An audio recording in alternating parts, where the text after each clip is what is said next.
Okay. Live on the pod. Testing, 1, 2, 3. And then here's me. And here's me. Okay, this is kind of a vibe. Welcome to the Tuesday night podcast. Bob, scrap that. Bob, please. Script anything, let's just start. We just try one more setting. Or we could just say, hey. Hey. Hi. Welcome back to the Tuesday night podcast. How's everyone Yay. doing? Thriving. Good. Amazing. Happy to be here as always. We Really, have a though. new friend of the pod with Oh my gosh. us. Friend Check of out the the mug. If you're tuning in on YouTube, we've have some props now, so we always have some tea. Well, yes. Hey, cheers for real. Cheers. I can't reach, but Also, I I love y'all said so much. tea, but if I, in all honesty, there's a Diet Coke in my mug. Hey, Just you'll pretty never iconic. you'll Pretty never know what's in iconic. mine. There's stuff in yours? Oh my god. Oh yeah, oops, we forgot to give our guest a Sorry. drink. But this is Alex. Oh yeah, so anyways, we have the mugs, and so found a mug that says friend of the pod. So whoever is a guest on the pod is a friend of the pod, Iconic. and they get the mug, which is awesome. And our friend this week is Alex or Bob. You guys know him as AKA Bob. Wow. Guys, Hey, it's Bob. time for my favorite thing. Cue the applause. Bob is Soph's husband and our biggest cheerleader, our bestest friend, Mhm. Mhm. incredible Yeah, husband. Kevin. Oh, Oh, shout out to Kevin. You're right. Dang. You're right. At least I know you've been listening to know that we shout out Kevin often. You're True. right, and I'm actually I beat Kevin out by being on the pod before him. You're so. right. That's You're true. right. Kevin, Mm. Yeah. competition. I feel like our podcasts lately have just been all silly, goofy, getting to see Mhm. funny side of our personality. But I feel like a couple times we've mentioned wanting to share a little bit about, Soph and Alex's story and our friendship and how that all played out. And so we're taking a turn on the podcast today, and we're going to be a little bit more serious. I love that. I'm pretty sure at some point we'll still laugh. But this is going to be more of a more serious episode. Yeah. And we'll get to hear a little bit about your guys' story, and we're going to ask some questions, and it's going to be good. But I did want to just really quick. just switch this Oh, out just Okay. in case. Okay. Now we're ready. We've switched out the plant in the middle for some tissues. Yeah. Hey, you never just know. in case This Kleenex is a safe sponsor us. space. Safe space, y'all. Kleenex, please sponsor us. Please. But good call. But okay, Alex, a couple questions for you. Oh, all right. We need to know. Wait, I'm sorry. I have a question. Yeah. Are we going to call him Alex this whole time? Because that feels weird. Or are we going to call him Bob this time? I am so confident in the fact that I'm gonna switch it up the entire Okay. episode. Agreed. Okay, just to Yeah. make sure it's clear. Yeah. Alex, Bob, same thing. It comes Same out thing, differently. same person. I don't even know. Yeah. It's just gonna happen. My Never. folks name me Alexander, but the uncommon shorthand of Alexander is Bob. Right. right. Or right. I do call you Xander pretty often. but Xander, well. I've never when- called you when that before. Behind in my life. back, mostly. I just wanted to try something new. It's just when I you don't think I liked it. Xander. It's his alter ego. When he's not acting a way we align with, we Right. say, "Excuse me, Xander." True, dark boy. Oh. I don't feel like I was briefed very much on this pod before they invited me on. And so- he's already breaking the fourth I wall. know, That's that's right. crazy. That's my job. Oh, Stay sorry. in your lane. Okay. We need your sock shoe order Mhm. Oh, yeah. Yeah. Okay. and go to favorite dessert Mhm. Okay. Mhm. and your favorite Tuesday night podcast host. That one should be easy. No, Yeah, that might be the hardest one. I agree. That's I don't know crazy. the Doi Doys. What was it again? Conjoined doors. Conjoined Doys. Oh I mean, my you elevated yourself a little bit. Yes. Okay, so That was of course so- it's got to be Soph, obviously number one, Thanks, number one Bob. podcast So host. Wow. sweet. Aw.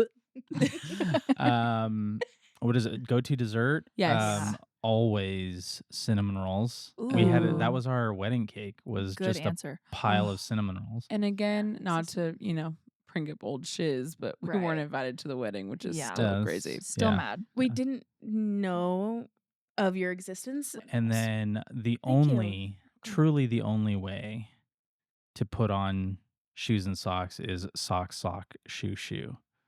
That any other way Mm-hmm. is truly a sign of a Mm. psychopath. Wow. I could not agree more. Thank you so much. That's some strong words. Yeah, but we've already been over that. Oh, But Yeah, yeah, yeah. anyway, We won't beat a dead moving horse. on. Exactly. So yeah, the reason we wanted to do this episode was we'd already touched on a little bit of how you two found out, or how you found out you were pregnant and how you announced it to Bob. And I feel like we had hinted a little bit about, maybe some infertility in that, Mhm. and also the fact that Ellis came early. Mhm. And so let's dive on in. Mhm. When did you guys first start dreaming about becoming parents? I feel like we're gonna get deep quickly. So, yeah, I grew up in an abused home. My mother is addiction has been very strong for her. So I think growing up, I was always like, I never was one of those kids that dreamed about having kids because I was always nervous about it. Yeah. And being like, I never want to bring a kid into something like this. But then, yeah, the more that I grew up and the more I fell in love with Jesus, the more I feel like that he really transformed me into wanting to be a mom. And the big transformation happened really after like we got together. And yeah, once we started talking about engagement, then I was like, okay, I think I want to be a mom. Like, I want to be a mom. And then after we got married, we had said we wanted to wait at least a year. But then I feel like after we said I do, I was like, Like 15 minutes after, she's like, so Let's So leave the not. reception. Let's Yeah. get out of here. What are you doing after this? no, but what's crazy is that What are you doing after this? what's crazy is though my grandma and grandpa were sitting at the back. They were the very last row of the ceremony, and literally as Alex and I were walking out after we said I do, walking back up the aisle, my grandfather says, "Are you pregnant yet?" Oh, And I'm my like, gosh. We literally just said I do, like not even 2 minutes ago. Do you know how it happens? And I'm like, he knows. he knows. Oh gosh. yeah, so that happened. But yeah, I feel like then after we got married, we waited the year before we were like, okay, let's start trying. Yeah. And then yeah, Mhm. that's really when I Yeah. was like, I want to be a mom. Mm-hmm. It's Mhm. time. Yeah. For me, interestingly enough, I knew early on that I wanted to be a dad. Even in my 20s, uh, I knew I wanted to be a dad. I would I would recall this often as like I really didn't care what I did for a living as long as I was a good dad. Hmm. That was the one thing that kept repeating over in my head. And I think I spent so much time doing things out of order in my life that I knew the kind of the formula or like at least the desire, the end result, but I messed around with trying to figure out how to, I guess jam a square into circle peg, Mhm. hold. But yeah, I don't know. It was always something that I had in me, which was funny too, because like I'm always weirded out by other people's kids, like I didn't Right. We're I like, liked yeah. I did like kids, but as soon as my friends were having kids and stuff like that, they were, like the common thing where they're like, "Here, hold my baby, get Mhm. baby fever." I'm like, Right. "No, you guys know me. Why would you let me hold your precious bundle of joy?" No. Oh. Um No. yeah, and I just it was always very weird to me, but the second we had Ellis, it's like it's so cliche, but there's like a switch that happens in your head and you're just like, oh yeah, let me hold all the kids. I want, like I love them, so Aw. That's awesome. I love that. At what point in your guys' like journey did you realize like, oh, this isn't gonna go as we like quite expected? Like this is gonna be a little bit harder to get pregnant than we assumed it would be. it's kind of like it's kind of the luck of the draw, right? Like it's Mhm. God's timing. And so some people it's difficult and other people it's just, you look at them sideways and they're pregnant, you know? Right. So I Right. really Yeah. didn't think twice. Mhm. Didn't think twice about it. I thought it was like we got to a point where I was thinking, I was like, oh well, maybe there's something off with Mm. either myself or her. Mhm. And um honestly, I don't think I've ever told you this, but I was hoping more that it was a problem with me, Mm. so that way like you wouldn't have to feel any sort of way Mm. about it. But Mm. um I feel like it was more so the narrative that was going on with my family. Mm. My family, I'm the oldest one to have kids in my family, so Mhm. really every other woman in my family has had kids before the age of 25. Gotcha. And my grandma had 5 boys. I think she was done having kids at 25. Jeez. Oh, wow. So, but yeah. same with my grandma too. She had Yeah, 5 5 boys, boys. all before like 25 or whatever. Yeah. Crazy. So That then is So the different. likelihood of you guys having a girl is slim. yeah. Very easily. Gotcha. Very. Gotcha. But I think the narrative was like, be careful because, I mean, full disclosure, like I waited till marriage. Alex is my first everything, Mhm. my first kiss, my first boyfriend, and so then my family was like, be careful, us Figueroas get pregnant fast, So I think that I had that in my mind as soon as like we stopped and being like, okay, it's in the Lord's hands. I was like, oh, it's going to happen quickly. Yeah. Mhm. So then when it wasn't happening and like, 6 months go by and then we're at a year and it's like, what is going on? Like, why Yeah. aren't we getting pregnant? Yeah. And then it just kind of continued. So I think it Mhm. was like a slow progression. It wasn't like Right. immediate anxiety month 1 or month 2. I think Yeah. it was like month 6. It was like, maybe we should start asking questions. And then a year in, it was like, maybe there is something wrong, Mhm. And then year and a half in, it was like, okay, I think we should start taking this more seriously. What's going on? Why Yeah. can't we get pregnant? For sure. So yeah, it was just like a slow progression. But I think in the back of my mind, it was like, well, it should be really easy for me to have kids Yeah. and like get Yeah. pregnant, but it's Yeah. not. So I'm confused. Like Yeah. something must be wrong. I like that you mentioned kind of that mindset of like you knew that it was in the Lord's hands and you had that trust.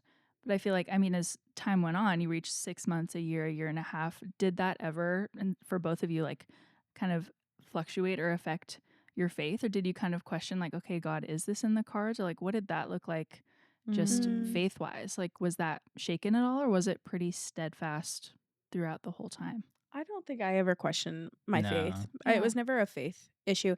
It was always honestly, I think every conversation was always, well, we're not very good stewards of our body, which I don't think this is necessarily the healthiest mentality. But for me, the mentality was like, oh, this is a consequence of my own actions for not taking care of this temple Oh, that the Lord wow. has given me. Wow. So I think I overly take responsibility sometimes. Mhm. And I think that that's where what my head was at, which is probably why Bob was like, Right. let it be me. Faith never came into question in terms of like, God, why are you not allowing this? Mhm. I figured there was a darn good reason why it would happen or not. And Yeah. I think I went back and forth. At the time I had never really thought about the difference between having a biological kid or having an adopted, Mhm. And so I was just like, if it can't work out for us, we can always adopt. And Yeah. there's always going to be that option open for us. So Mm. to me, it wasn't really so much of a worrisome thing. It was for you, I Mhm. think, of in terms of like, you know, you feeling bad about not being able to do that. And I think that that's part of the reason why I was just like, oh, it'd just be easier for me because I can kind of rationalize that, oh, well, at least we Mhm. have an answer. Yeah. It's not me, or it is me, and then we can just look down that road. Mhm. And to me, it was always the issue of like, God, if you want us to be to steward and raise a child, you'll provide that in Right. some way, shape, or form. And whether that's from our own DNA or from someone else's. So I feel like that's a really valuable perspective to hear because I feel like for a lot of people and myself included, like especially when it comes to health or like dreams that I have for my life, I feel like the second things take a little bit longer or go wrong, it's just such a default to be like, God, what the heck? Like, Yeah. why did you put this desire in my heart if it's not happening according Right. to the timeline that I want it I to happen Right. to? Or created. like Yeah. just leaning on that confusion and frustration and anger with God rather than, okay, I'm going to trust you anyway because we know your ways are better than ours. Right. Yeah. So I feel like the fact that you guys held so strongly to that is really Yeah. admirable because that's a really hard thing to go through Yeah. for both of you. Well, and I think one thing that we kept repeating, and we've repeated often in our marriage, is something that one of our mentors had said is like, it's the enemy's greatest tactic for something to happen and then get you to blame God for it. Right. Instead of seeing that like maybe this isn't happening to you, it's happening for you. Yeah. And so for like sure. I think that that's a constant reminder that, you know, in harder seasons, that's what we say to each other is like, yeah, it was the enemy's greatest tactic to then flip it on God when in actuality, like the Lord is working. And although it feels uncomfy, or I definitely didn't think that my first kid would be at 32 years old. So it definitely was not in my timeline at all. Yeah. Like none of this has, but yeah, it's been so beautiful. Yeah. And I don't even like I don't even want to think that it's like this magnanimous like choice that I was making. I think honestly part of it was me just being dense enough to not think too much past like being sad about, you know, oh, I'm not going to have a kid that shares my DNA or my personality or anything. Like I didn't really think about those things that often. But don't get me wrong, I did think that like, oh, well, this is, you know, this I had thoughts of like, oh, this will suck if this is the outcome. Yeah. But again, it's like those moments where you're just like, well, I don't know, something will work out in some way, Yeah. shape, or form. Okay, so we're all adults. We know how babies are made. We don't need to go over that. Spare the listeners. Okay. Okay. Right. And if you are listening and you don't know how it happens, stop listening. And go talk to your parents. Yeah, go ask your parents. That's not our job. But what are some things you guys did or tried to up your chances of getting pregnant? Well, let me Spare- tell you. spare- Okay. Okay, let's keep it G, y'all. Okay. Right. A Just lot of handstands. Oh, Holy cow. you or her? we would rotate. Right, gotcha. We call it the cartwheel. Crazy. crazy. Well, what do you think did it? Yeah. Because you got we pregnant. know what did it. Oh, for sure. I don't know. Crazy coincidence. So yeah, it started to get, I think it was like the 2-year mark. I was still like, we're not getting pregnant. At this point, shout out to Kevin. He was just like so supportive of how can I support your health journey. And so I had found this tracker that like tracks your hormones. Your hormones. There we go. I found this Harmon. I found this tracker that tracks your hormones. And it's called Anito. If anybody wants to know, Big plug. Anito. Sponsor us, Nita. Yeah, Anito. Yeah. But basically it tracks your hormones every single day to see like your LH, your progesterone, estrogen levels. So I started tracking every single day. And at that point, I started comparing. You can see other women online and they'll like post their data and be like, is this normal? And then they also show you like normal data points and ranges. And I had no progesterone. Like it was flatlined for 3 months while I was tracking. And I was like, what the heck? But then if I compared my chart to women getting pregnant, did not look anything like it should. But then I compared to people that were in premenopause and it was like, that's what theirs look like. Wow. So then it led into this panic of like, oh my gosh, am I going into menopause already and I don't even have kids? Like what's going on? So, but then I was listening to a bunch of podcasts at the time of like infertility and listening to, you know, specialists.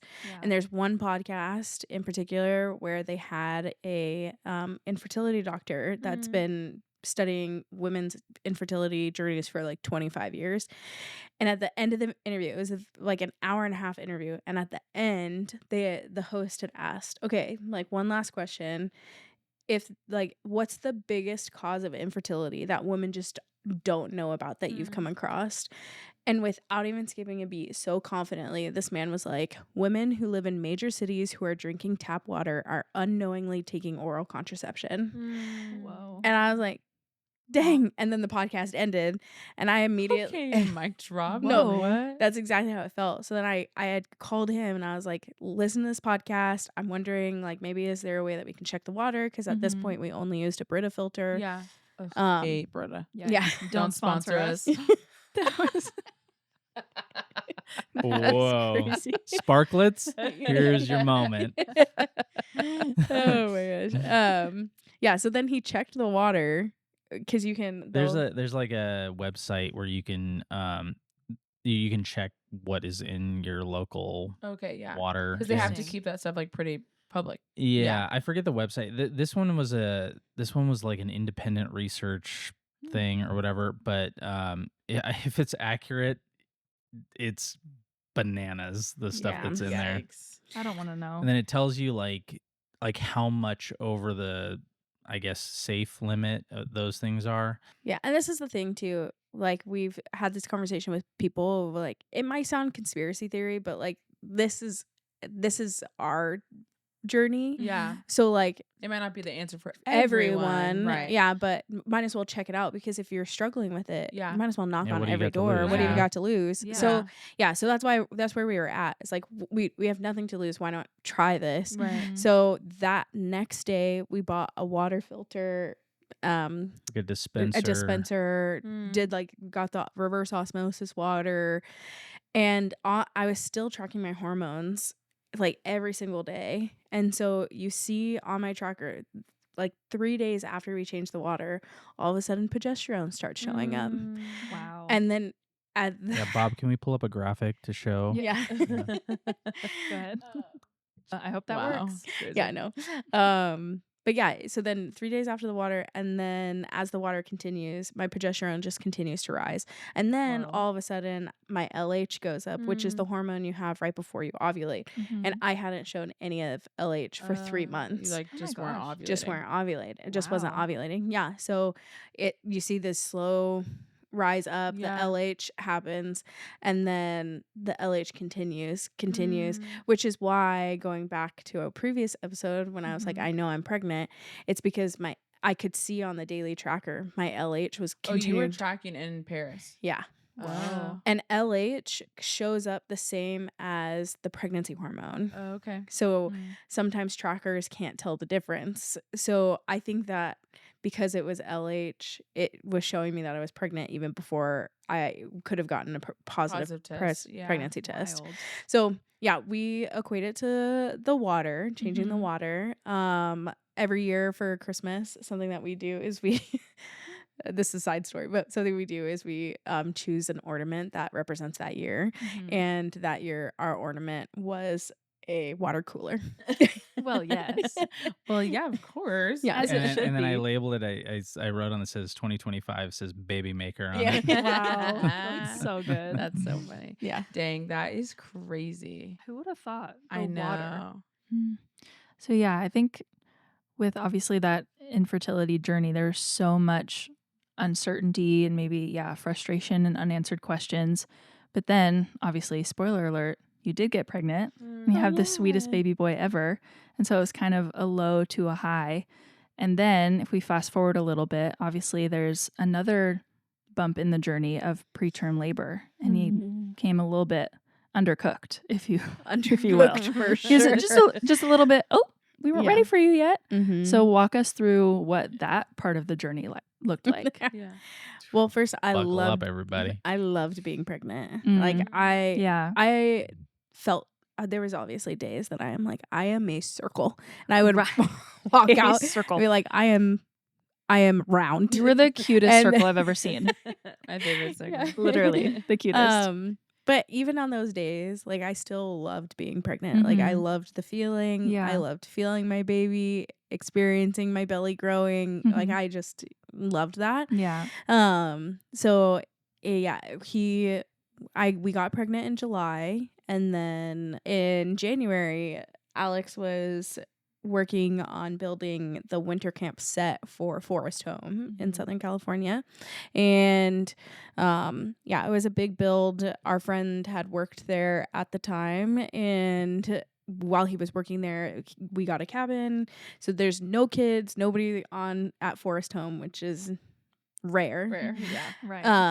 So it's just like a magical experience. Yeah. And we had a cabin overnight, and when I woke up, this was January 3rd, woke up and I didn't have my full body pillow at the cabin. So I woke up, just my hips were in pain, and thinking like, oh, it's the bed and also the pressure of my stomach. Like, no big deal. And I have a pretty high pain tolerance. I had broken my arm when I was a kid and didn't go to the doctor for 7 days because I didn't know. So like pretty That's high. wild. Yeah. And then it's just Dang. bent the My- other way and all. Yeah. That's crazy. So that entire day, January 3rd, I was just in the cabin while he was building the set, working from the cabin. And throughout the whole day, my hips were just in pain, where I was every 20 minutes moving and readjusting, Yeah. and just could not get comfortable. And then by the end of the night, he had finished building the set. We had gone to dinner, and the camp started that night. So the campers arrived, and so we're having dinner in the cafeteria hall, the dining hall, with all these campers, and I was in pain. And then we walked over to the worship hall, and yeah, everybody was like walking in, worshiping, and I kept standing up and then sitting down because I was like, if I stand up, I feel like I have to pee, but then I sit down and I feel like my hips are gonna fall off. So I kept like standing up and sitting down, standing up and sitting down, and then slow tear dripping down my face. And Alex looks at me and he goes, "Oh my gosh, you're like really in pain." And I was like, "Yep, but I'm okay. Like, let's see the intro," because we wanted to stay for the kickoff of the set of See all the work the work that he had done. Yeah. So I was like, "Nope, I'm okay." So then the first song comes on, and it was a ship. They built like a whole ship on the stage, and it had a cannon. I didn't do that. There was a team of people doing it. Yeah. I did some other things. Yeah, but it was like, a giant mountain and a ship on stage, and there was a cannon that like sets off, explodes, and Shoots smoke and everything. and it was like this whole big production. So we were, waiting to see that, and I'm, walk up past the campers into the front row, and I'm videotaping just so that we have it, and then go to the back and then get teary eyed, and I'm like, maybe I just have to pee. So I tell him like, I'm just gonna go to the bathroom. I'll be right back. And walking to the bathroom, I was like, wow, okay, like, suck it up. Like, get it together. We're here at camp. Get it together. Like, what's going on? I go to the bathroom. Didn't really have to go to the bathroom. And then on my way out, Alex meets me. And he was like, hey, let's just go home. Like, and we were supposed to stay another night was the plan. And he was, let's just go home. Like, you're in pain. I just think we should go home. And I was like, I've been looking at this set for a month. I don't need to see it for another night, Like, I'm ready to go. Yeah. Yeah. So we start walking, and I was like, but we love it up here, So then we sit by a campfire, and I was like, yeah, I am kind of in pain, and we just like sat there talking for a little bit, and then he's like, okay, let's just go home. We go to the cabin, pack up, we get in his car. He has seat warmers in his car, and so we're coming down the mountain, and it takes about an hour and a half to get from here, right? An hour and a half to get from here to about an hour. No, an hour. An hour. Okay. It takes about an hour to get from our home to Forest Home. So we're in the car going down the windy roads, and I have the seat warmers on, and, I'm just starting to relax. And he goes, why don't you take some like ibuprofen? So I took like one or two. And then as we were driving, I start falling asleep. And I realized that my hip pain wasn't constant. It was coming and going. And so I'd be like, Alex, I think I'm having Braxton Hicks. Like, I think that's the pain. And he goes, okay, well, just breathe. When we get home, like, I'll draw you a bath. And so I was like, okay. He's like, just relax, try and fall asleep. and then we can draw a bath when you get home. So I was falling asleep in the car, and I would fall asleep and then wake up, and I was like 9:15, and then fall asleep, and then I'd wake up and be like 9:18, fall asleep, and like I was really in and out, like, and I was like checking. I was like, yeah, Alex, I think I'm having Braxton Hicks. So then when we get home, he draws a bath and sets up candles and makes it nice. And I'm like in the bath and no pain. And I was like, but I still kind of felt it. So I was like, Alex, maybe you should time these. Like maybe something's going on. And so he's like, okay. So he sits in the bathtub, but I couldn't really, because I was floating or like more relaxed. Floating. Floating kind of. How big is your bathtub? Yeah, Z. Not huge, but like my midsection was floating, you know. So the pressure was off my hips. Yep. Is It's what a I was different trying to say. sensation. Different Uh-huh, sensation. Yes. Levitating in the bath. levitating. Yeah, I was relaxed, so I couldn't really tell. And I was like, okay, start the timer, but then I couldn't really figure out when to stop it. Yeah. And he's like, you're fine. Like, I think you're fine. You just need to go to bed. So normally I am like a long bath taker. Like I will sit in there and enjoy it. And I was like, yeah, I'm not going to sit here any longer. So he takes me into the room, lays me down. This is about midnight, by the way. Like, Yeah. we've been up at Forest Home all day. Yeah, I think that you since got early morning. I think that you started work at like 6 a.m. that morning. Yeah. Yeah. Yeah, so this is now midnight, and my hips are killing me laying down. I'm like, okay, something's not right. So I come out, and he's like sitting on the couch, just like kind of decompressing after working all day. And I was like, Alex, I think something's wrong. And he goes, I don't think we're there yet. Like, I think you just need to calm down, because I tend. To his I credit, said it like that. It never works. I said it like that. I said, Saying calm down never never I said, works. calm down. no, he didn't Get say that. in the room. No. To his credit, I can go extreme quickly. Got it. So I think that he was like trying to make sure that I wasn't going extreme Yeah. quickly, Yeah. you know? The stress making the situation Exactly. worse. Yeah. Right. Exactly. That's how it was. Yeah. So then he's like, I'm sure you're fine. He goes, I go lay back down, and he does a little like rubs my back a little bit. And then a few minutes later, I'm like, no, I call my sister and I say, Sissy, like, I wake her up in the middle of the night. Sissy, what do you think? She's like, I'm sure you're fine, babe. But like, yeah, maybe just go check it out. So then I come out. Had you called your midwife yet at this No. point? Okay. No. And I had pulled out What to Expect When You're Expecting to read the difference between Braxton Hicks and contractions. Yeah. And then that's when it was like, Braxton Hicks are not rhythmic. Like they're very Gotcha. sporadic. So if it's rhythmic, Interesting. that means this is labor. So then I was like, yes, something's not right. Like, so then I was crying, and I was like, Alex, something's wrong. So then he realizes, he sees it in my face, and he's like, okay, something's wrong. Yeah. So then we're sitting there trying to figure out, what do we do? Do we just go to the hospital? At this point, our birth plan was to have a home birth. So we only had a midwife. Our next appointment was to talk about what our hospital plan was in case of an emergency. So at this point, we have no hospital chosen. We don't know the area that we live in very much, or like what the nearest hospital is. So yeah, we were like, okay, what do we do? Do we go to the hospital? I don't even know what hospital. I don't even know what our insurance covers. Should we call the midwife? I don't know. It's late. It's now, 12 o'clock.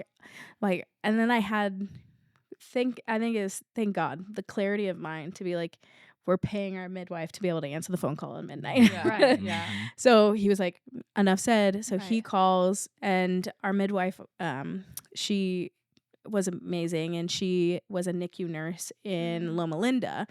So I think she had that background. So she on the phone was like, okay, it could be nothing, but I'd love for you to go to the hospital right now just to be sure.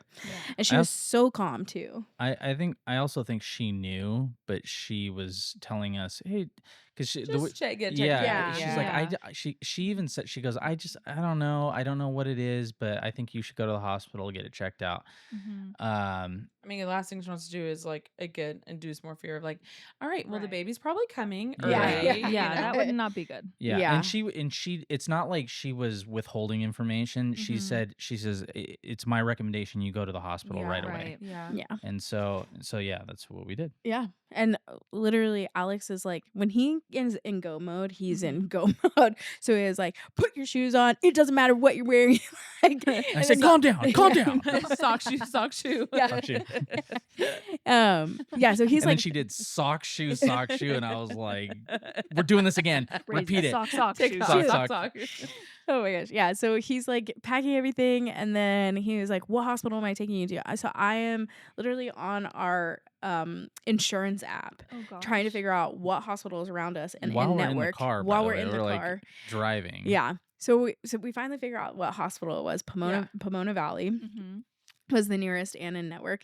So we're driving and we get to one of the red lights and there's nobody on the street. And it's a red light not turning green. And Alex was like, screw this, and just runs the red light. Right. He gets us to the hospital in like record time. We go and check into the ER and they asked like how many weeks pregnant you are, 27. They rushed me back and they like checked my blood pressure and they're okay, well, since you're past the point of viability, we're going to move you to the maternity ward. Mm-hmm. Also, wait, but you forgot the part where we were sitting there having to wait for them to call us, and Oh, you were yeah. sitting there like hanging on, 'cause they put her in a wheelchair at first, and she couldn't sit down, so she would get up out of the wheelchair and hang off the side of the wheelchair, Oh wow. and people in the ER at this Yeah. point, like 2 a.m, people are sitting there, they're sick and stuff like that, and they're looking at her and they're like, yo, what's going on with you? Yeah. What's going on Gotta with your get her girl back over here? first. Yeah. And Yeah, because I I really was like relieving all pressure from my hips, like lifting myself up, hanging, Yeah. because it was hurting so bad. I cannot imagine. Yeah. So then they move us up to the maternity ward, but they wheel me up to the second or third floor. Mhm. And then once I get to the check-in area, they're like, okay, I need the wheelchair chair back for the ER. Oh So they like my stand me up. Crazy. So then we're checking in and I give Alex my ID, but then I am pacing this hallway, like could not stop moving. Yeah. And then I'd get down and I'd be like, like trying to breathe. And then they were like, okay, go wait in this waiting room. And then you'll be called back in a few. And I go into that waiting room and I'm literally on my knees. Like, I don't care who sees me. I'm my crying gosh. now at this point. And I'm like, something is wrong. Yeah. So then they send me back by myself. They take me back and say that he has to wait in the lobby. And then, which that pissed me off. yeah. That would be so hard. yeah. Yeah. So I was going back and then they have me do a urine test and they're like asking me questions. Do you feel safe? Is this man like somebody that you know, trust? Do you feel safe with him? Like those kind of questions. Meanwhile, I'm kind of like delirious at this point because the pain is increasing, you know? So I finally say yes. They take me to the triage room. I'm in like against the wall, but there's like 6 beds of women, you know, just Wow. separated by a curtain. Mhm. So I can hear everybody else's monitors. They lay me on my back and they're like trying to find the baby's heart rate. They have like a strap on me and around my belly and they're pressing down and I'm like like pain Yeah. deep and I'm like, please let me like get up on all fours. And they're like, you need to like stay on your back. And at this point, the nurse looked at me and said, you are in preterm labor and we can tell. We're going to try and stop it, but Wow. we're calling the doctor. And I said, can somebody call my husband and get my Yeah. husband back here? Yeah. So like, yes. Okay. So then the doctor, they check me and they see that I'm 5 centimeters dilated. So Wow. the time that we got to the ER to that was like 15 minutes. Like that was a really quick process Yeah. to ER to maternity. So then they check me. I'm 5 centimeters dilated. They then wheel me into a private room where the doctor's going to come and they're starting to hook up like IV. They're starting to try and like get it, like still find the baby's heart rate, figuring out what's wrong. There's probably like 6 nurses in the room working on me all at the same time. gosh. So you can tell that there was like a level of urgency that was happening. For sure. So all of this was happening at the same time. Alex comes in and then the nurses are then having me sign papers and being like, if the baby comes, you legally have to have a car seat and we're not going to release the child that- to Oh you. my gosh. Like, It feels like now before- is not the time. Yeah, well, Oh, before what? Yeah. before that, like I was sitting out in this lobby and I had fallen asleep, I was like sitting out in this lobby just waiting, and they had me out there for like, I don't know, 45 minutes or an hour. No. I remember being really upset that I waited so long for them to come get me. And when they came and got me, she was very like the nurse was very like nonchalant. Oh, you can come back and see your wife now. And so we walked back, and I had walked into that room, and it was chaos. Like they were all, everybody was doing something, and they were all, elevated voices, and Mm-hmm. they were moving her, and she was screaming, and they were moving her from one bed to another, and there was like blood everywhere. And I was like, and I'm starting to like panic, and I'm like, what is going on? What is Mhm. going on?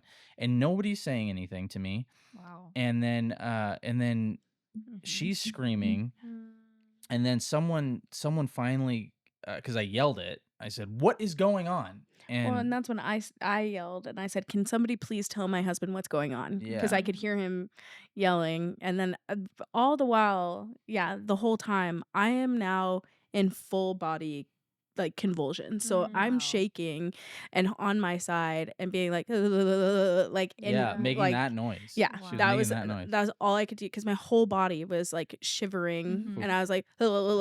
like, Oh and my I was like, somebody gosh. please tell my husband what's going on, Yeah. because at Right. this point I don't even know what's going on. Right. Yeah. So yeah. Well, and I, someone, one of the nurses walked over and said, "Your wife is going into labor. Or the baby is coming," is what she said. "The baby is coming. We're trying to stop the baby from coming, because what it was, because well for us obviously because it's too early, but Yeah.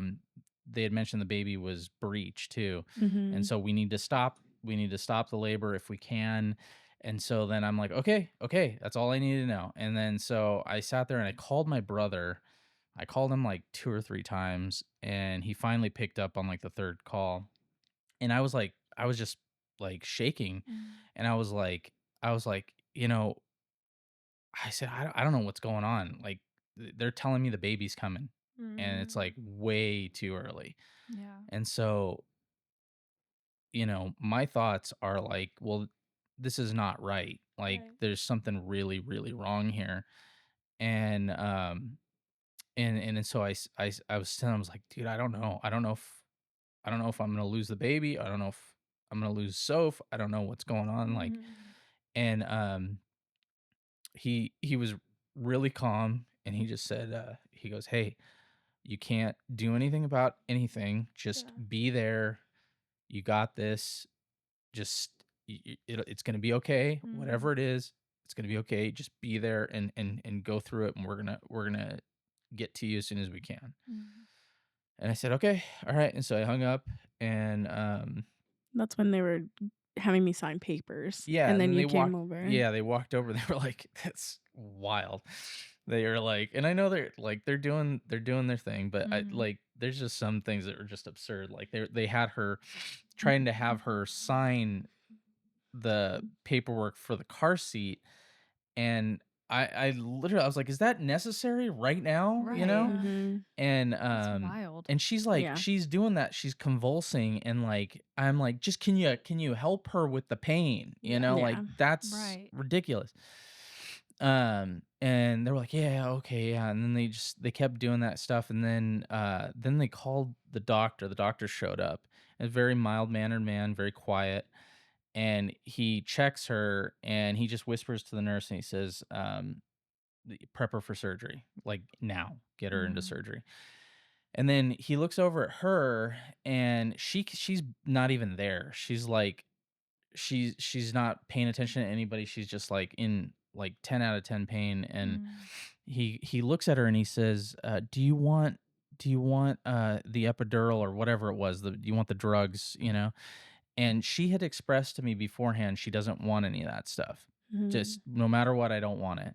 And so he explained, or you said, "What is it?" And he said, it's what was it, like fentanyl or something? Oh yeah, Yeah, all this there crazy was stuff. a Yeah. lot. I remember looking at you. No, you didn't say anything. You were sitting there, and you were shaking, and you're like, "Ugh," doing that thing. And then he goes, "Just give it to her." And I said, Hold on a second." I Yeah. said, "Hold on." I said, "So if you said you didn't want anything like that, are you sure you don't you're sure and then you said to me, you said, "Alex, I don't think I can do this without it." And I said, "Okay, Mhm. do it." But I was like, don't, like, don't Yeah. just do it, Right. Yeah. But it was after that, then he had said, "Prep her for surgery." Mm. And then the amount of panic that seemed to go into that room, Mm. I remember a lot of yelling. Mhm. My eyes were closed a lot of the time. Like I'd open and I'd see like chaos and close again, and they're like pulling wires out of the wall, and Oh then gosh. all I remember is them laying me on my back and them putting like running down the hallway, and I'm seeing the hospital lights going like Whoa. one, and I'm like, I've watched Grey's Anatomy enough to know that this is not a good speed. Right. Right. So then they're like putting like my hair in the nets yeah. while we're running. So there is Wow. nurses pulling me, Jeez. there is nurses trying to get an IV You're in me, and wasting like no time. wasting IV no while time. moving?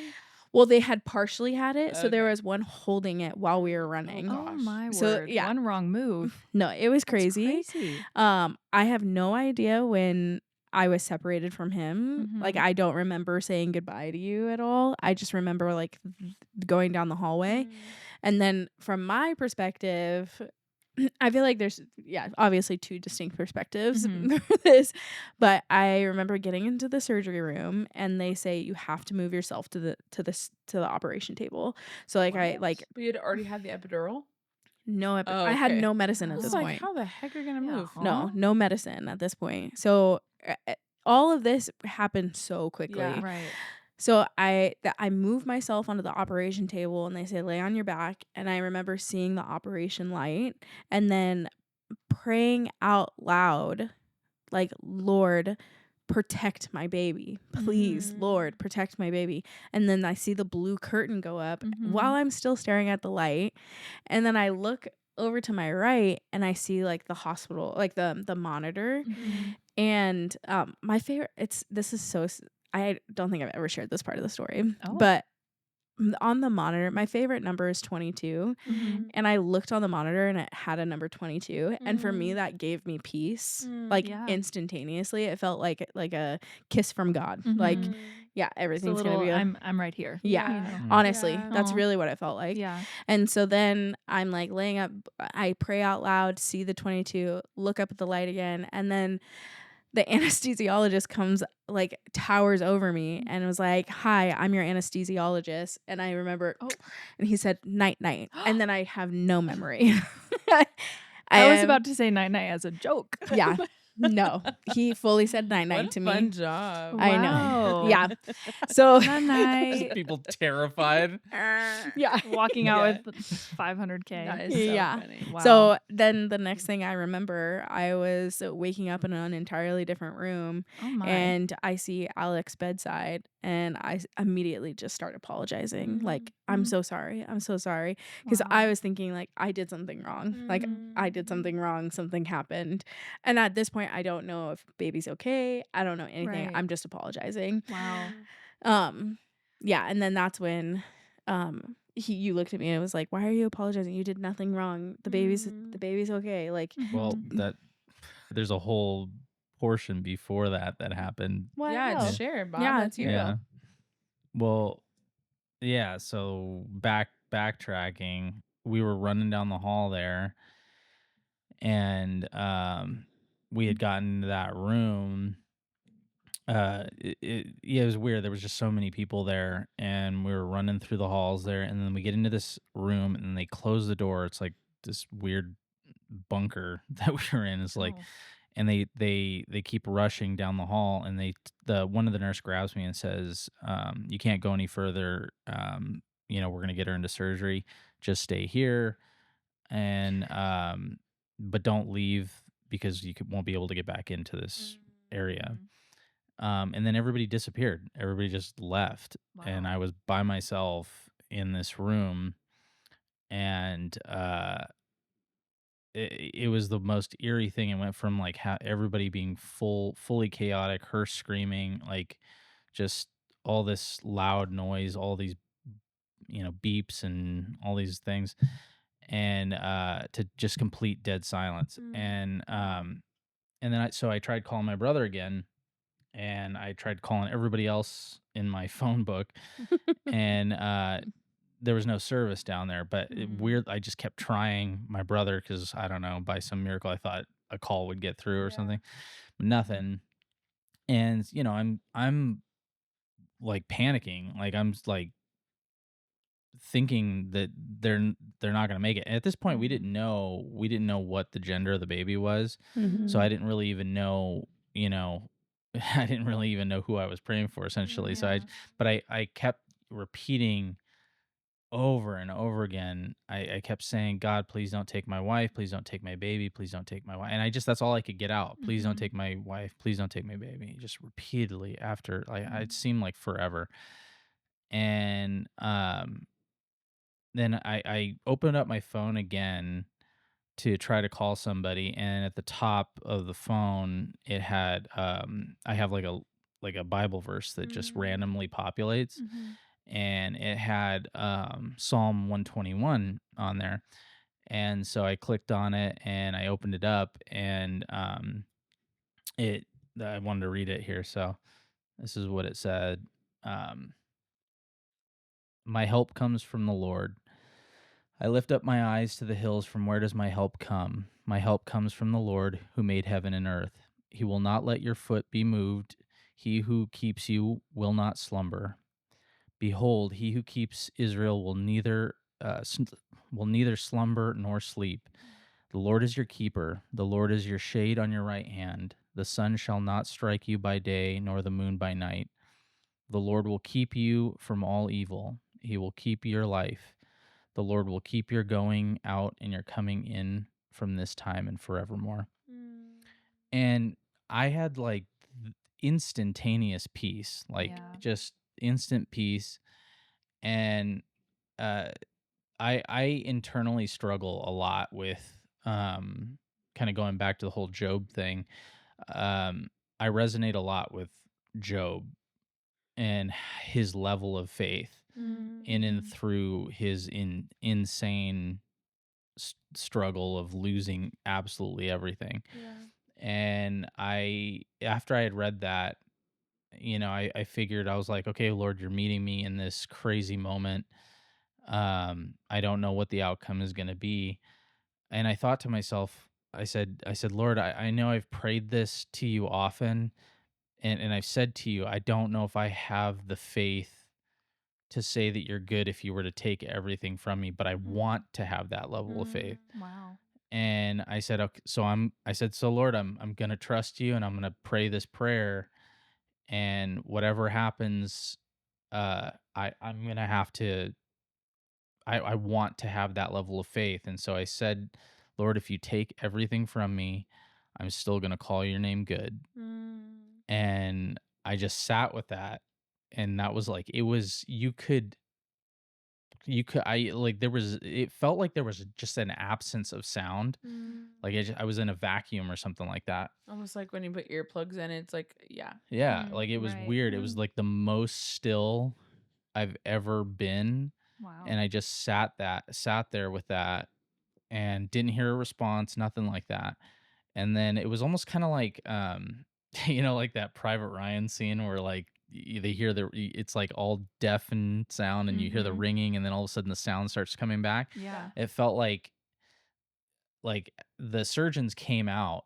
If I don't know, it couldn't have been longer than 20 minutes or whatever it It's was, crazy. Mhm. because he came like right That away. For is all of my insides to that's come out. Yeah. crazy. 20 minutes Yeah. done. Light work. Yeah. They just like, oh, What? all right, let's get the baby out, and then Oh gosh. Wow. but yeah, so they came out, and it felt like all of a sudden the sound came back. Right. And they it's so crazy. They had zero emotion on their face. They just walked up, and they were just like, so your wife is doing okay. She's recovering. You can't see her right now because she's out. But if you just hang out right here, we're gonna wheel your son out. Oh. And I was like, I like Wow. yeah. Surprise!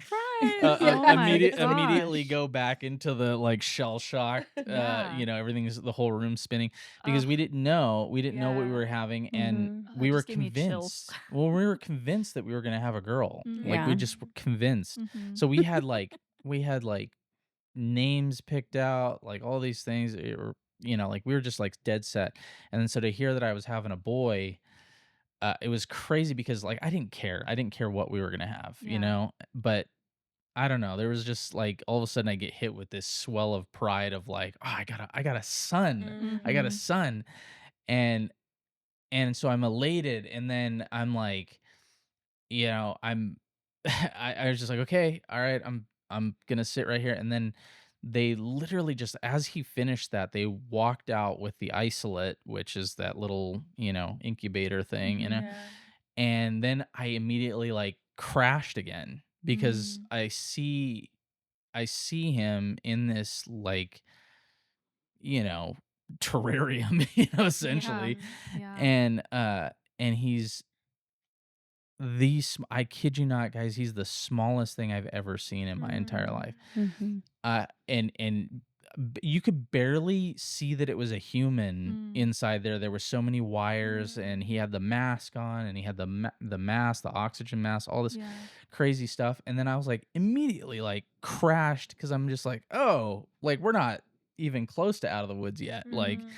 he was only 2 pounds when he was born, which I I can't even I still can't even I can't even go back to that moment and Yeah. realize how small it was. It's a hard Yeah. thing to picture. Yeah, Yeah. and it's funny because like Yeah. every time we describe it, like you see people see the photos and stuff like that, and it just doesn't hit Mm. Mm-mm. until you see the first diaper that they put him in. Mm. And we don't have the exact first diaper. Yeah, We have a the used replica. Yeah. diaper. Get rid of that. Get rid of Um, that. I think we told that to someone. They're like, "What? What? Like Yeah. you kept that? That's Ugh. gross." And I was No. like, "No, no, no. The It's first size sentimental. I got diaper more that than he one had. there." But so yeah, when we show that to people, it truly it's mind blowing. It makes people cry. It makes people angry. Mm. It Mhm. elicits a lot of crazy emotions out of Yeah. people. And um, anyway, so I see him there, and I'm just like, whoa, like, and I'm like bawling my eyes out, Mm. and they wheel us into the NICU area where they got all the babies there, and um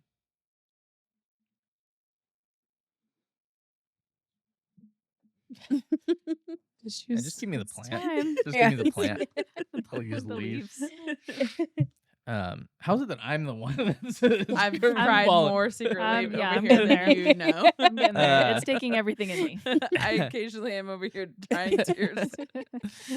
um and yeah, so they put us into this like corner, and they're like, "Do you want to stick your hands in there and feel him?" And like I'm not even kidding. I was terrified because he's Mm. so tiny and fragile. I just can't like it's the weirdest feeling him for the first time. Like it was the weirdest sensation. Like oh, this is my baby. And then I look up, and and the nurse is taking a photo of me. And I always tell people it literally looks like I went 12 rounds with, who are we kidding, 12 rounds with Mike Tyson. I would have like the round one 10 seconds in. But yeah, I was like all swollen, and Mm. I'm like Sleep doing this like it's sleep deprived too. Yeah. At this point, yeah. you had been up from 6 a.m. Now it was 6 a.m. again, pretty Right. much. So Yeah, it was like essentially. What a 24 Yeah. day. hours. What a day. Yeah. Yeah, And still in your dirty work clothes. yeah, yeah, Like yeah. we didn't even have time when we got home Mm. Yeah, to I the didn't hospital. change or anything. And Yeah. so Wow. and so I he sits there, and he takes some photos of me, and then they said, "Oh, like, you don't do you wanna go s your wife is waking up, do you wanna go see her?" And I said, that was a weird conflicting thing too, is 'cause, Yeah. like, yeah, I wanna run in there and see her, but I also, like, felt weird leaving him, you Yeah. know? Right. Yeah. And, but I was like, "Yeah, let's go see her." 'Cause the second like it just, I don't know. I think it's the Lord's provision too, because I felt safe. I felt safe with them, with him. And it was like this weird kind of feeling. I was just like, you guys got him, right? Like everything's good. Yeah. Right. And they're like, yeah, just go see her. And so we went to go see her. Yeah, we walked down the whatever the hallway there was, and we went into that room, and she was crying, and she's apologizing to me profusely, and I'm like crying. I'm like, "What are you like? Are you kidding me? What are you apologizing for?" And she goes, I messed up, or like I didn't this it didn't go wrong. There's something wrong with me or whatever." I said, Are you kidding me? You did everything right. You listened to your body. You called. You Yeah. didn't withhold anything. You told me right away. We got there, and we got there in the most perfect timing we could have possibly have gotten there. Mm. And and I said, "Do you want to know what we had?" And she said, "Yeah." And I said, we have a little son." And then she started crying, and we cried, and it was, a Hallmark moment. Aw. um Really. Aw. and then Yeah. we went for several weeks without a name for our boy, because we didn't know. Well, Not We did, several weeks. So I think it we was had. months. You were not No. allowed to It leave was the months. hospital. They He were actually pretty still stern doesn't about have a that. name. I think we had 72 hours Yeah. of him being Dang. baby boy child Right. in the hospital and Yeah. all the paperwork. Wow. But yeah. And I remember after waking up, then after we had our little Hallmark moment, we like, okay, let's call my dad. So we call my Yeah, that was dad. funny. Yeah. I purposely put him on speakerphone too. Yeah. So we call my dad, and he answers the phone, and he's like, you know what? And Alex points the camera at me in the hospital bed, and my dad's like, bleep, cuss Right. word, Yeah. and No, say it. no, We I'm can not gonna bleep say it. My gosh. We'll censor I'm not it. gonna say it. Yeah. No. Are you nervous? Yeah, I am. I'm not Okay, gonna say that's it. fine. You It's know fine. you're like a full adult, right? Yeah, but anyway, so then my dad realized, like, that I had the baby, and Mhm. he was like, "What in the world?" But Right. yeah, it was just a shock. And then I think it took me 12 hours almost to meet Ellis Wow. because I then was a patient, and he was a patient. So we Yeah. were, he's in the NICU, and now I'm in outpatient Yeah. care, or not outpatient care. Yeah, whatever. You were in labor and delivery, Labor yeah. and labor Mhm, delivery, mhm. whatever. Little bit, Right. yeah. But yeah, I couldn't go down to meet him until I was like able to walk and go to the bathroom by myself, Yeah. and then Wow. yeah, like they had all these stipulations of like you have to do these 3 things before you can go and meet him. I Yeah. was like, Mama, get up I and know. use that up. bathroom. Yeah, You got a baby. You got I got a baby. Yeah, and then the morning he was exhausted, and I was waking up, and I was really in good spirits. He was still had been awake, like just wide awake, making sure that I was okay. I think at this point it was like 6, 7 a.m.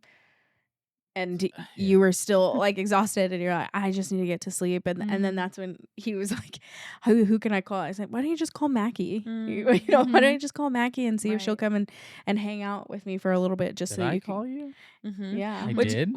you had told me you tried to call me in the morning when she was having the C-section. That's right. And I remember being so mad because that night I was out late. And so literally I was like, I think I had a picture of me like eating the donut man in my bed at like 2 a.m. Yes. And I was like waking my roommate up to eat donuts with me. And I was so mad because you called me. You're like, in any other time I would have been knocked out and definitely would Right. not have answered the call anyway. And I was so mad that the call didn't go through because I was like, I was literally up eating donuts. Right. Like, I could have been there to help out. But yeah, Emma and I had gone to, so yeah, I woke up in the Yeah. morning and I'm like, yeah, all of a sudden Soph texts the group chat like, yeah, baby's here. And I'm like, Huh? what? Like, Yeah. huh? Craziest morning. And so It's like, what happened? yeah, and I feel like I think I had texted you separately, and I was like, I love you, I'm here for you, like what the heck, but also like trying to like respect that. Yeah, this is crazy. Also, mind you, Right. we were like very new friends. Yeah. And we were months into this friendship. Months I into feel it. like like we met in like September Yeah. and now it's Right. January. So it only been a few months. And so I'm sitting at Namba with Emmers and I get a call from Alex. I'm like, I have to answer this, Emma. And so I answer it and Alex is just like, I need you. Like, I need this and this. And like, can you come to the hospital? I was like, yeah, absolutely. I literally was like, bye, Emma. I said, get out of here immediately. Go, go, go. I don't even remember that. Yeah. And no, I you don't were remember that. delirious. it was like a phone charger. Like there was just like a random list of things you needed from me. And I was like, okay. And so I ran home and I Done. grabbed all this stuff. And I then need a passport, 10,000 in cash, unmarked bills, And a phone charger. and a phone charger. And a name for my son. So then I got to the hospital and you were there and your brother and sister-in-law were there and it was like kind of trying to decide of like, okay, Alex, do you stay and we all go back to the house and get the house situated and clean because who knows, I don't know, I feel like we knew it was going to be a long journey until he came home, but it was like really unsure if it was like, we knew it was a long journey until he came home, but we weren't entirely sure of like really how long. Like, is this going to be a couple days, a couple weeks, a couple months? Who knows? Big question mark. So I was like, we gotta get the house clean because the baby's coming. And so then Alex and his brother and sister-in-law, Alex, we were like, Alex, you need to go sleep. Like, Soph's okay. I'll be here. Yeah, that was Baby's crazy. okay. That's also, it was right after Christmas. So all of our Christmas decorations were up. Yeah. Right. And then our baby shower was set for January 18th. Yeah. So we hadn't even had our baby shower yet before Ellis was born. Yeah. So it's just, Crazy. crazy events. And then when you were in the hospital, you stayed with me, I think all 3 nights. While Alex got sleep because he was so delirious. I remember he starting a sentence and he was like, and then just stared. Right. We were like, I was worried like, about you. Okay. That was like the first time that I was like, oh, this is why sleep like they torture people with sleep deprivation because you're not can't function. Yeah, you're like not human anymore. Like it Right. it's crazy. Yeah. Wild. So, and then I think something else that was really fun in the hospital was like after surgery and, they made me wait the 12 hours to meet Ellis. Finally, I was able to meet him, but they were waking me up every 3 hours because they were like, Mommy, you got to pump. Like, if you want to breastfeed, you need to start pumping. Yeah. And every time that I would pump, they would say, like, don't expect milk. Like, you're not pumping because you're expecting milk right now. You're just telling your body, like, the baby's out. Yeah. It could take up to 10 days for you to see anything. To get anything. Because of preterm labor. Like, and I remember the nurse saying that every time that they were walking in and getting me set up with the pump, and we kept like laughing and having fun with it, and I was like, the Lord says now, like Lord please, like praying over my boobs in the hospital. Might as and well. then I think it was like the 3rd pump I started getting droplets. Like a drop. Like I had just met Soph and I'm like looking through the pump and I'm like, I think I see stuff coming out. Yeah. I'm like, I was like, do it's it. crazy. I think at that point like moments of friendships that the boys never have. No, literally. I was like, I think in my adult life, it's my husband and you that have seen my boobs completely up until this point. After I started breastfeeding, I'm like, Nice. anybody that came over was. I eventually made it. You eventually made it. Yeah, I was like, if you're gonna be over, you're gonna see. You're gonna see. Yeah. Right. But by the time I was leaving the hospital, I was making like an ounce. Yeah. So Yeah. Look it at was. God. Look at God go. And look at you. That's amazing. We like I named know. each one, I and know. one like produced more than the other one, and we would Wow. cheer the other one on. Classic. But that wasn't even like the craziest thing. Is like they came in and told her that she had to pump and dump because Ugh, I don't think we have enough time to get on that whole tangent. No, but Yeah. but quick story, pump and dump because I had come up with a positive test for meth. Is she what they tested said. positive for meth. Everybody, Yeah. Just Yeah. double That was a down on like it. cliffhanger. I know. Tune in for part Another 2. story for a different day. Yeah. 'Cause that was About crazy. Soph's drug addiction. Yeah. My Kidding. drug addiction. Yeah. But we will say Yeah. that it was she It was not False really in her positive. system. False Yeah. positive. Yeah. That's But I not feel like one of her. my favorite stories in the hospital too is, yeah, like Alex had said, they had no names picked out for a boy. Mhm. And so Soph and I had 3 days to name her kid, and at this point, Abner was the Soph top. and Soph Did and you I. say So- Soph and I? Yeah, Alex you were was- sleeping. Alex What was were not you? part of it. Yeah, what? He Yeah, wasn't yeah, yeah. named till way later though. No, he was named on day 3 because On we had day to turn 3. in the hospital paperwork before I could 72 be hours. discharged. But I'm saying, like, the entire time that we're in there, we're like thinking about names. At Yeah. At you're this point, right. Abner was the top of Soph's list, Which is crazy. That was really- like Hey, no hate to any Abners out Abners. there. well, hate to Abner. Yeah. Just kidding. Well, and then what was yours? Yours was Fletcher. That was one of your Me? top. Yeah, you had said I love the name Fletcher, and I was like, no. Also, that their was last her. no, no, It was a no, last no, name. no, no, no, no, no, no, no. That Also, was they're you. fighting. They're fighting. Last name is Child, and we were like, we love the name Foster. Foster, and then it's like foster child. Kate can't do that, Right. But literally, it was like No, my top was Grant. That's right. That is Grant. right. But then I Yeah. said it sounded like grandchild Yeah. because Grandchild. grandchild. Yeah, that It is right. doesn't It was work. Grant. Yeah. And so anyway, they came in every day being like, do you have a name yet? And we're like, no, like, why do we have to give you a name right now? So finally they like give us this book of like all these baby names. And so Wow. again, it's like I'm waking stuff up every 3 hours to pump. So this is one of her like pump sessions in the middle of the Yeah, night. It's like 2 routine. a.m. I'm like, Adam, Alex. I'm like just naming them like all of them, reading it through. And we get to Ellis in the book. And I think we had joked about it because of Ellis Gray from Grey's Anatomy. And we're like, So I funny. can imagine we would ever name him that. Move on. That's crazy. You didn't tell me that. That's crazy. Literally. Yes. It was like, Surprise. Ellis Gray, Yeah. like whatever. Like we were like, never name him that. Move Oh, on. And I was so like, can you imagine if we named him that would be so funny. Yeah. Like we love watching Grey's Anatomy. That What? would be hilarious. And then I got the text and it was like, everyone meet Ellis James Child. What? Yeah, 100%. It was is laughed about crazy. first. Yeah. It was left. Yeah, it was Wow. left. So how'd you get from laughing to no? Wait, actually, Okay, that's- probably some we're sleep. locked in. So probably some sleep Got it. happened. Got it. Some sanity was restored. So sanity Okay. was restored. Love Yeah. that. We my grandfather had recently passed right before Mhm. Ellis was born, Yeah. and I really wanted to include his name because one thing was at my grandfather's memorial Mhm. is how much he evangelized. Like he Yeah. was such an evangelist, like had an evangelist heart, and we just didn't Mhm. know it until like we knew it, but we figured out how in depth it was. Yeah. I mean, he saw a homeless guy outside of his grocery store one too many times and bought him a trailer and parked it in his front lawn and said, like, I'm tired of seeing you at Whoa. my grocery store. You're moving in here. And then preached the Wow. gospel to him every day Oh while my he lived there gosh, for that's 3 years. Incredible. Yeah. That's amazing. So that's just the kind of heart that he had. But Right. he was very much like no nonsense. So not this like emotional guy. Yeah. But anyway, when he passed away, I was like, my prayer is that, you know, our future child would get all of your anointing with all of my Boppy's anointing with none of his chains. So yeah, his name was James or Jim, and I really wanted that name included. And so we had James kind of in mind, and then we were tossing around like, You wanted Ron too. well, I love both my grandfathers, so I wanted wanted Ron. both Yeah. my Yeah. grandfathers, but It's a hard choice. it's a hard choice. No, Charles, my grandfather's middle name. Anyway,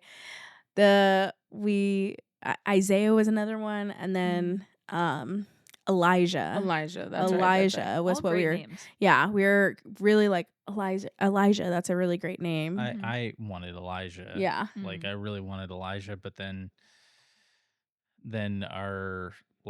your lactation consultant. Our lactation consultant. No. Right. No, our Our lactation lactation consultant. She made a great point, and she just said, she goes, Elijah is a very popular name, and you guys are going to have him in the church. So anytime someone says Elijah, 12 hands are going to go up. And I was Good like, point. oh, yep. Good point. Yeah. And so I had done a little bit of research and found that because our last name is English, and Ellis is actually the Welsh version of Elijah. Interesting. So, I yeah. never knew that. And it's short. It's not something that he's gonna have a hard time learning how to spell, and it's not Yeah. Yeah. Zeke at the end of the or Xander the end of Xander. the Yeah, but at this point when we had landed on Ellis, we were not like that's it. Mhm. Um yeah. this Well, is like our favorite Nikki story. It was we were like, why don't we just come with the list of names that we have yeah. and go and speak it over him, Mm. like, and see if he, gives us a sign, like Yeah. maybe he'll choose his name. Yeah. So we like start speaking it out. I was like, all he has to do is like twitch, like Mhm. if he twitches, like we'll know that that's his name. No, that's what you That's had what I had you had said. said. You're like, because we had sat there and we were like, well, what's the sign? Like, what's the sign for it? And you're like, well, if he twitches, and I was like, he's literally twitching right now. Like, Yeah. you haven't said a name. Well, Yeah. You know? And so then you were like, you had said, what if he has to open his eyes? Because at this point we hadn't seen his eyes at all. Yeah. Because He had been eyes closed and then he had the goggles on. yeah, because he had jaundice, so they had him under the light. So they put Yeah. like foam goggles and make it so that he can't see. We couldn't see his eyes. Mm. So at this point, goggles were off. We could see his face.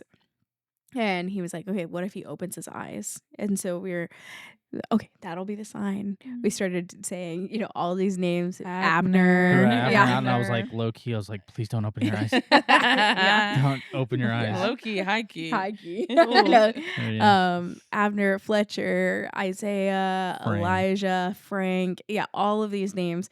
And Hey, yeah. nobody's ever met a weak Frank. Dude, I thank God he didn't open his eyes to Frank. Second to Abner, for Oh, real. boy. Literally.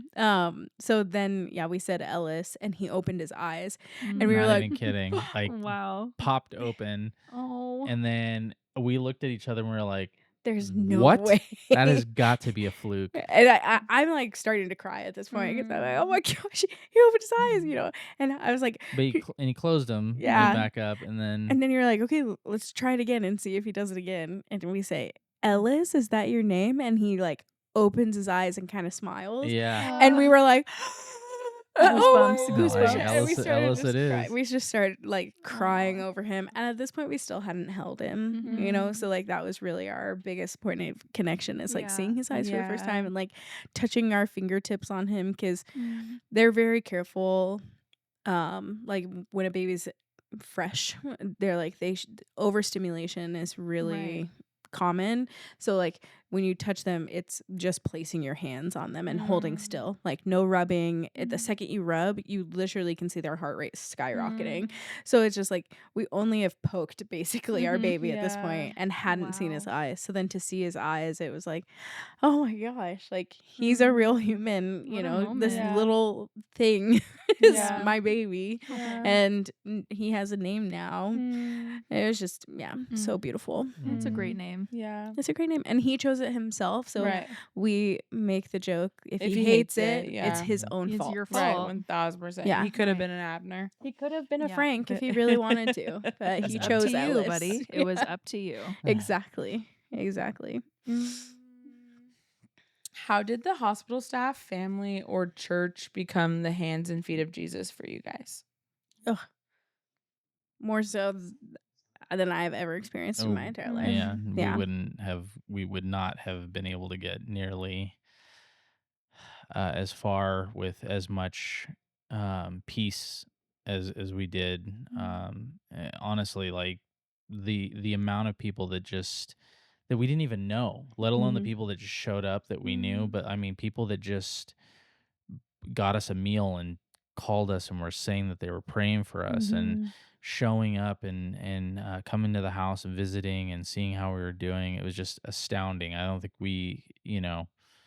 I've been back in the faith for, almost 15 years and never have I experienced an outpouring like that from a group of people ever.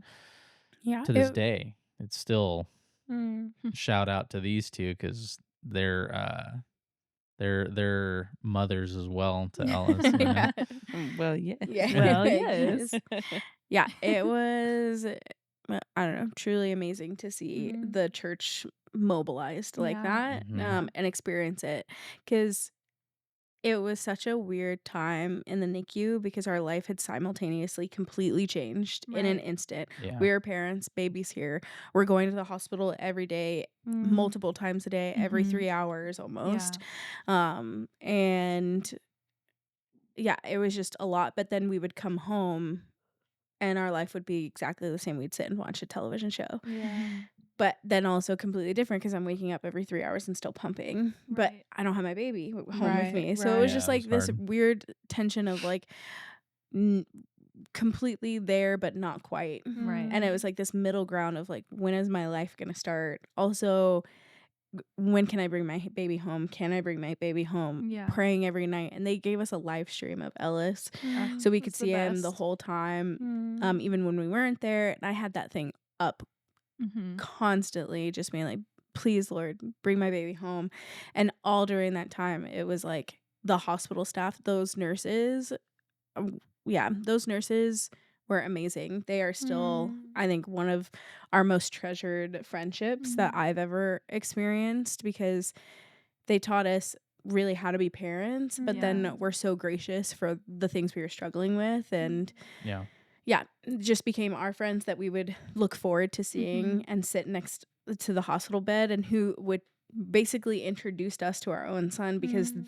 Yeah. at that moment it was so hard to realize that my hands, even as his mother, were not the hands that he needed. Mm. And Wow. they were those Wow. Yeah. hands, and like Man. they did it with such grace and care for Mm. him. Like Yeah. they were like when a nurse that wasn't our regular nurse would come and they would like take care of Ellis, our nurses would be like, "Listen, if I see anything wrong in his chart, if Ooh. I see," like they were like Mm. so protective over Ellis the same way that we were. Mhm. Yeah. Yeah. Like that was such a gift. And then Right. yeah, the church showing up and bringing us meals Mm. and yeah, praying alongside of us. And then, Yeah. at that time Alex didn't have a job. Mhm. So then literally everybody was asking around trying to find Alex a job of like, Yeah. Mm. what can we do to make sure that they are provided for, especially in this Wow. season when I don't have a job? Because we Yeah. were looking Well, I and was doing, yeah, like forced home was like an odd Mhm. job. Like I was doing all these kind of like handyman things, yeah, and yeah. yeah. Wow. And then the church provided a job, so Mm. it's just like the church literally said, this family's in need. Let's gather around and Mm. provide in every sort of way, not just like a Wow. distant, I'm praying for you. It was like, Yeah. Right. no, I'm Yeah. here in the day to day with Yeah. I'm you. in Yeah. it with you. I'm Right. in Yeah. it Yeah. with you. Yeah. It was so beautiful. Yeah. Yeah. And then it was awesome because our nurses got to experience the hands and feet of Jesus through all Mm. of that because they were Yeah. hearing about how our church was supporting us. And Yeah. they were like, we've literally, you guys come in with such joy. Mm. And it Mm. was because we had all of these people pouring into us that I never felt like I was on empty in the hospital. Mm. Yeah. I mean, obviously there was times when I was tired and like just let me take my baby home For or like sure. upset, Yeah. but it was never like I'm running on empty. Mm. And then it gave us this opportunity where every day we would look forward to going to the hospital to see Mhm. our nurses, but then also to like evangelize to them. And then Yeah. like we were praying with nurses bedside with Ellis, and we were like, this is why Mm. Ellis came early, is because his Mm. ministry was starting right away with those Mm. nurses. Wow. And now, a year and a half later, one of them's involved in his church, like on the Oh, band. wow. And like, That's awesome. yeah, I mean, like and the Lord Yeah. works. not only that, not just for the nurses there, but we felt a strong pull to pray for the other babies Mm. Mm. in the NICU too, because there's every circumstance you can think of under the sun of why those babies are there, Yeah. not only for their for the just the natural thing of them coming early, but there's all kinds of other things. Or sometimes I think that was something that was really eye opening for both of us, was realizing, and honestly, no shade to anybody in particular, but there are a lot of sad stories, and it kind of Mm. just Yeah. snapped into focus for me a couple times when you would hear, the nurses never told us anything specific, but they would kind of allude to the fact that like, hey, it's not like not every time a baby is born like this, there's two loving parents that show up. Mhm. Mm. Right. And so there's a lot of really terrible stories and sad stories. And so those nurses, um, they deal with so much and they're just day in and day out, and so getting to pour into them and getting to pour into these babies, it was just, I don't know, in a long 3 months that we spent there, it didn't feel like a lot because we had so much support and so many people showing up for us. But we only got good news from the get go. Mm. Ellis was like progressing beautifully from the get go. So Mhm. even that dynamic, she struggled more being at home because she wanted that connection. She was doing all these mom related things without having him there, and that was a Yeah. huge struggle for her. Yeah. And it wasn't a struggle for me because I'm like, no, he's where he needs to be. He's getting stronger. It's all Mhm. good news. And I'm just like, he'll come home when he comes home. I don't have that, obviously the father doesn't have the same connection that mom does at the beginning. Mm. So it was just an interesting dynamic for me to be so grateful. And then, yeah, looking forward to going there, seeing our family in the nurses, like they became family to us. And yeah, kind of living throughout their lives too. And hearing some of their stories, Mm. their family dynamics.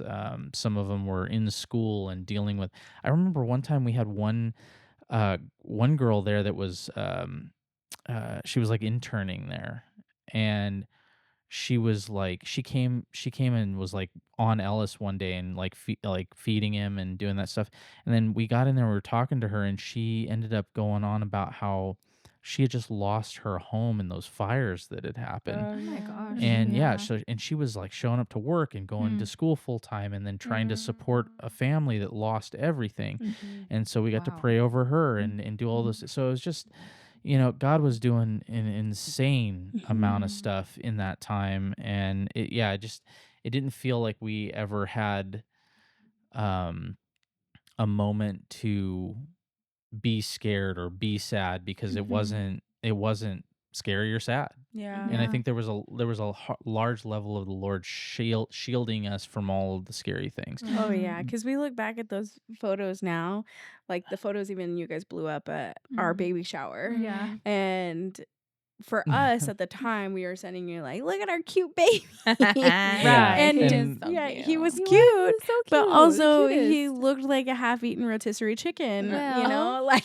stringy, like he was so gamey. tiny. Oh Yeah, my a little gosh. alien like Yeah, in the very. few And photos. he I mean, was he was perfect. he was still a fetus. Like he looked like a Yeah, fetus. He did yeah. not look like a Yeah. And baby they at they that It point. blew was him up like 18 by 24. Yeah. we were And not a single well, person, not a yes. single person was like, "Hey, is he okay? Yeah, Is he gonna okay, make it?" well, Because he was perfect. Well, because and everybody was so handsome. encouraging, but Yeah. then they would be like, Yeah. "Are you sure he's okay? Are you sure everything's okay?" And we would be like almost annoyed at those questions, like, "Yes, can you not see that he's good?"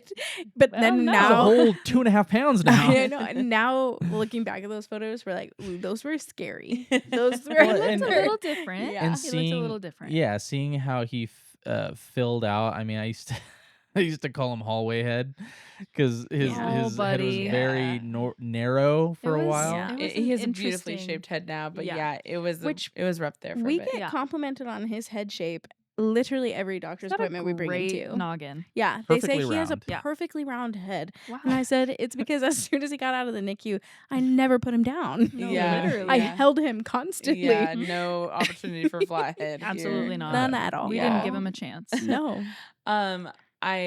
I feel like when we post our dump for this too, we should include the videos of when he came home and you guys surprised Oh, us. Oh, yeah. 1,000%. I agree. Oh, Because they- 1,000%. when I short circuited. Yeah. separately, Alex had text me saying like, "Hey, I'm at work. Soph's having a really like hard day. Like, can you please, Yeah. Just be a friend. Just be a Come and friend. show Go up see and- her." And I'm like, absolutely. I'm like, Done. okay, I'm gonna pick up chocolate. I'm gonna go grab coffee. I'm like Mhm, grabbing all mhm. this stuff. So yeah, in the video, I like show up and I have all the things. I'm like, what could a woman who's hormonal need right now? Right. Chocolate, coffee, and snacks and all things. Done. And then Alex walks around the corner and he has the baby home. And then as soon as we were She- done with the processing and you Crazy. being in shock, you said, we have to do this to Emma. Yeah, what right. the And heck? so then we texted Emma yeah. the same thing and said, Soph's having a hard time. Uh-huh. And Emma did the And then literal I exact same grabbed thing. chocolate and I said, I've got to go. Yeah.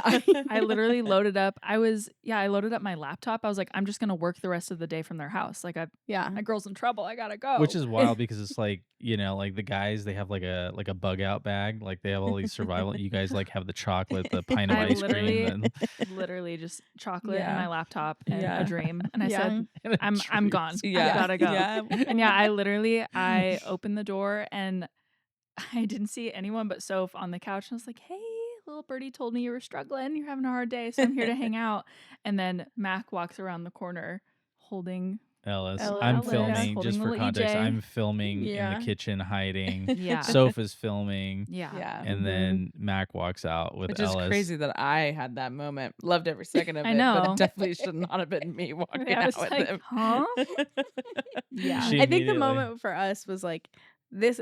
Honestly, it was the fact that we got to introduce Ellis to anybody else because at this point, the only Yeah. people who had been introduced to him was the nurses Mhm. and then our parents, and Yeah. that was all that was allowed. So in. tried to Really- sneak me in there when we were in I know. hospital stay. She's like, Ugh. "This is my." They're like, "In your relation?" I'm like, and she's like, "This is my sister." They're like, "I'm so Mhm. sorry." You I'm hesitated. Like, okay. Yeah. Still such an honor to Sister be in part of Christ. that like first handful. Absolutely, Yeah. I people. agree. I agree. Yeah. So Yeah. it was just so fun to like see people's reaction. The sweetest. And And then then we basically never left your house after that for a Yeah, really long time. We were here like every lived day. here, Yeah. for real. which I was I grateful. mean, And we they're still still do. here. We're filming a podcast. No, we Yeah. literally year and a half later, still here. Still Yeah. here. Barely left. Yeah. Yeah. Yeah. Wow.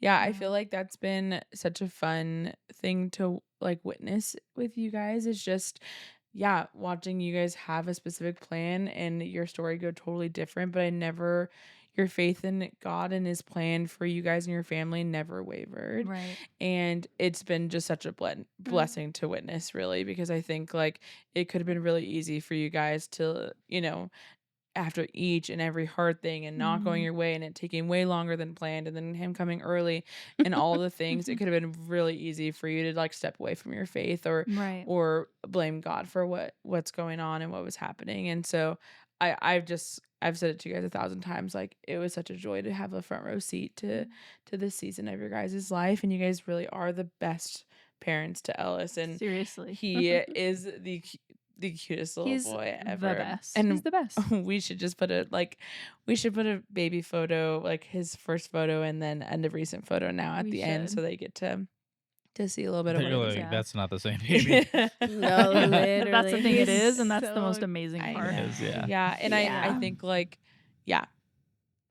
I feel like looking at him and even when he's being hard, which he's never hard to me, Auntie No, he's always loves him so perfect. much. He's so perfect. I just feel like I look at him and I'm like, how can you not believe in a God like seeing him? And I think Mhm. I had one of those moments specifically. I was holding him during worship on a Sunday, and I feel like I walked into church just feeling out of it, like not really in the mood to worship. Just like, it took everything in me to get to church that week. And I had the opportunity to hold him during worship, and I just cried and thinking Mhm. like, how like holding this precious miracle can you not just worship our Mhm. like Heavenly Mhm. Father Mhm. and just realize his great power and Yeah. like how perfectly he create, it just like Yeah. none of this is an accident. There's just Right. no way.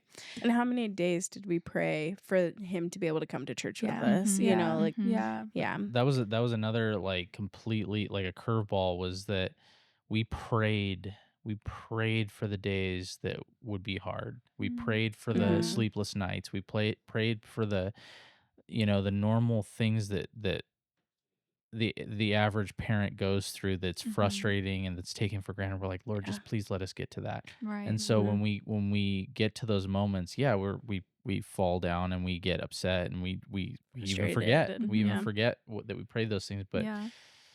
and then you just have this reminder. He gives you one smile, and you're like, yeah, this was Yeah. all worth it. And and thank you, God, for getting us to a place where we could have the frustrations and the struggles. Yeah. Yeah. To wrap things up, I just think I want to take a moment to like encourage anybody Mhm. listening to this, because I think silence is the best tactic of the enemy of any Mhm. struggle that we go Mhm. through. Yeah.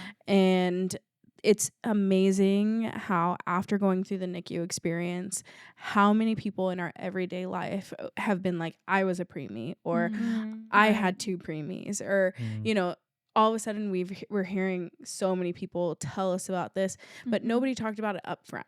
Like these were all people in our life that we knew, and they never offered this information. I think that nobody wants to believe they're going to have a preemie. So I understand. For sure. But I think that the second that we were open about the struggle that we were going through is the second everybody said, I've experienced that. I have walked through that. But if we wouldn't have said anything, it felt like a very lonely experience. Yeah. And so I think that that's true in everything that we go through in life. It's not just the NICU experience. It's, you know, the things that we're going through with roommates, or it's the things that we're going through with the struggles of trying to find a spouse, or the struggles in a marriage having a spouse, and you know, raising a son, and you know, whatever, something small of having cats. Like silence truly is your enemy. It feels like protection and safety, but it's doing the exact opposite. It's keeping you in a space that you shouldn't be, that God never wants you to be. He wants you to have community. He wants you to have these friendships, and people to walk alongside you in literally everything. So like, speak out, be bold about the struggles that you're going through, because there is somebody else going through that needs somebody like you to speak about it, so that they can feel comforted. Yeah, I just think the less we stay silent, the more the church has the opportunity to mobilize and be the hands and feet of Jesus. For sure. Yeah. I So- love that. I love that. You guys are the best. What a journey. Really? It's seriously been an absolute honor and privilege to be a part of that village that it takes to to raise a kid. We just feel, I know I speak for both of us, when we just feel so lucky and blessed to be his aunties and to be a part of his life and to be so close with you guys. It's literally been the best season. At times maybe the hardest, but like you said, Alex, like even in the midst of all of the hardships and the uncertainty, it's been so beautiful, even just to see it from an outside perspective. Yeah. And you know, we don't just do it out of the kindness of our heart. It's because we hope you guys do the same in return. Right. Yeah. Can't wait for Soph to stay in the hospital and babysit the kid all the time. I'll help you pump, and by that time I could probably relactate for you. So Thanks, I will. Gosh, amazing.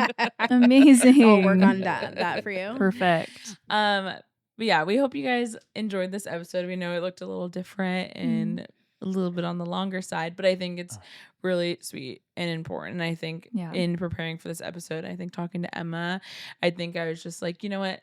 Like, faith is such a big part of our friendship. This story is such a big part of our friendship and our life.